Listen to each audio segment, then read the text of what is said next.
কথায় আছে মাছে ভাতে বাঙালি, আর মাছ মানেই সেই তালিকায় ইলিশ থাকবে না তা আবার হয় নাকি।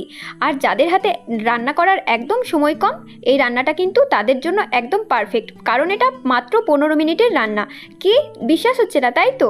কিন্তু হ্যাঁ, বিশ্বাস করুন, এর থেকে বড় সত্যি আর হয় না। তাহলে চলুন চটপট মাত্র 15 মিনিটে বানিয়ে ফেলি ইলিশের এই দারুণ রেসিপি। একটা টিফিন বাটিতে বেশ ভালো করে কিছুটা সর্ষে তেল বুলিয়ে ফেলুন। এরপর ইলিশগুলোকে এইভাবে সাজিয়ে ফেলুন, আর দিয়ে দিন পরিমাণ মতো হলুদ গুঁড়ো, লঙ্কা গুঁড়ো আর পরিমাণ মতো নুন। এরপর দিয়ে দিন সাদা কালো সর্ষে বাটা আর কিছুটা পোস্ত বাটা। এবার বেশ ভালো করে এটাকে মাখিয়ে নিন, আর দিয়ে দিন উপর থেকে কয়েকটা চেরা কাঁচা লঙ্কা আর খাঁটি সর্ষে তেল দিয়ে এইভাবে মাখিয়ে ইলিশটাকে বেশ ভালো করে ঢাকা দিয়ে একটা গামলাতে জল ফুটতে দিয়ে তার ওপর 15 মিনিট এটাকে ভাপাতে দিন। ব্যাস 15 মিনিট পর নামিয়ে নিলেই তৈরি সুন্দর এই ভাপা ইলিশ। আর হ্যাঁ, সাবস্ক্রাইব করতে তো 15 মিনিট লাগবে না, তাহলে চটপট সাবস্ক্রাইবটা করে দিন।